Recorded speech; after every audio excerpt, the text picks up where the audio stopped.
Hi, babies. It's that time again. Oh, yeah. Oh. We are in Job something or other. I think it's Job 27.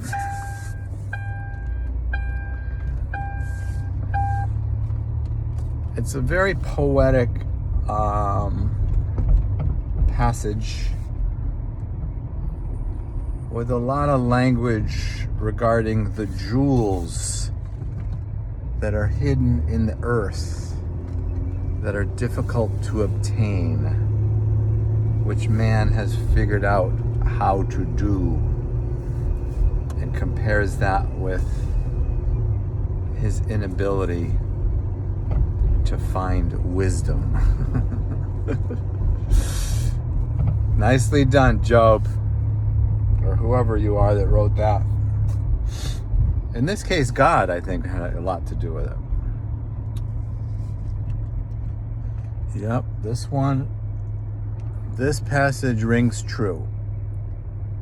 When I say true, I mean likely to be inspired by God and therefore perfect for character building and life-changing energy. Oh yeah, baby. So that's it. That's like the whole chapter.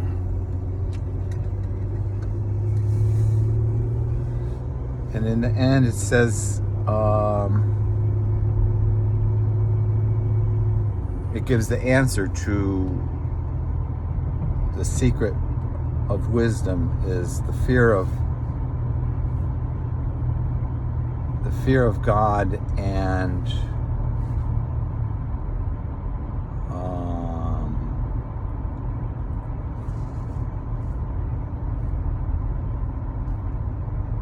something about understanding. The fear of God is the beginning of wisdom and the source of understanding, something like that.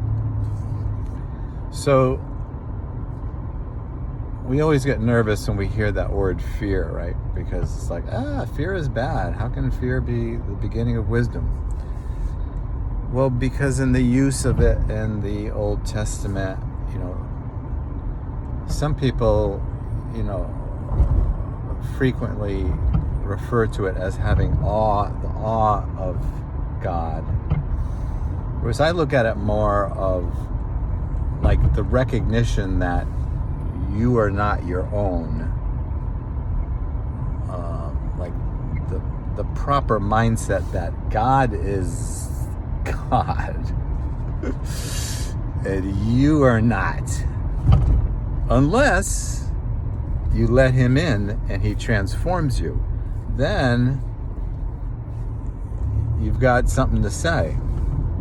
Because what you'll have to say is what he says through you. So there's your paradox, baby. There's always a paradox with God, I'm telling you. Anytime you see there's like, you think something is from God and you don't see a paradox in it, probably not. I mean, yes, there are some black and whites, like, don't murder anyone and don't order pastrami Reuben without a side of Thousand Island dipping sauce. Clearly there are black and whites.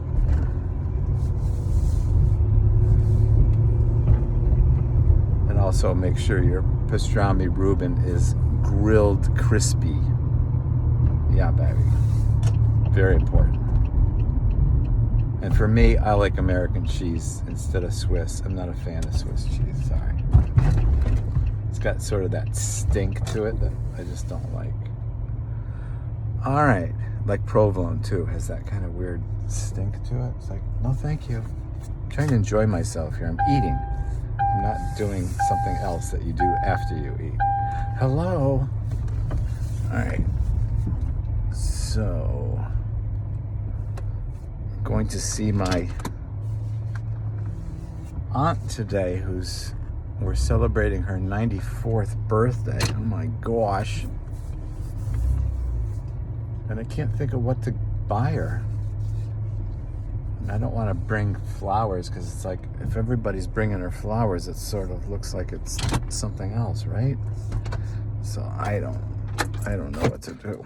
I'm waiting on God on that one. See if God gives me a birthday idea between now and then. So yeah, that's it. That's our Job story.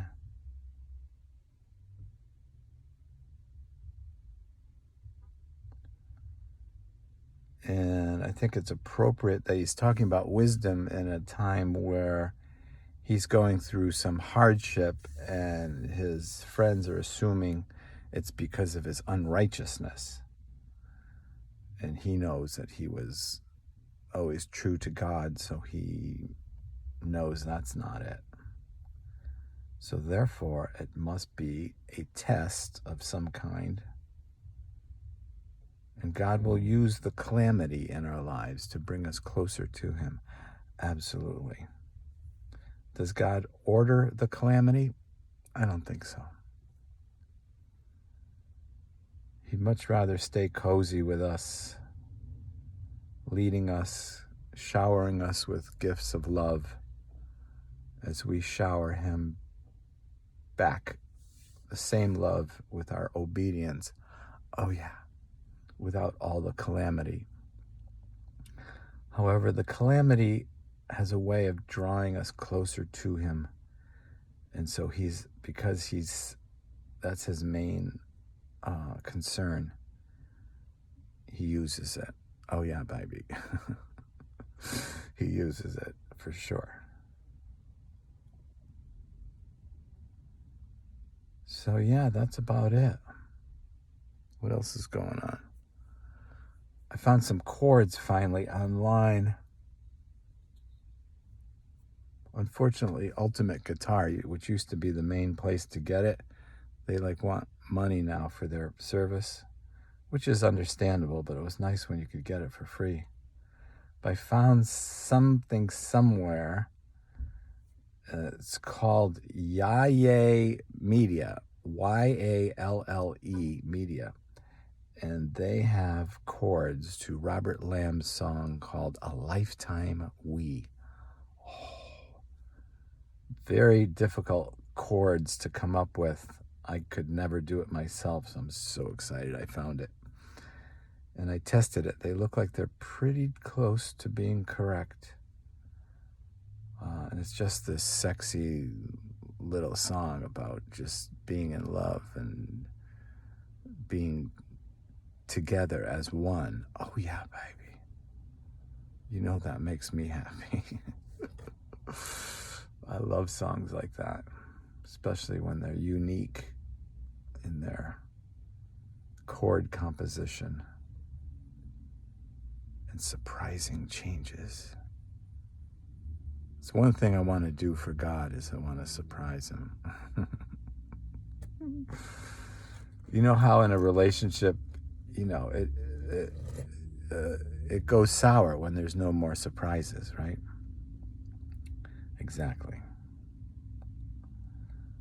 So he's good with surprising me. I'm not so good with surprising him. It's like, okay, yeah, you're doing that again, huh? All right.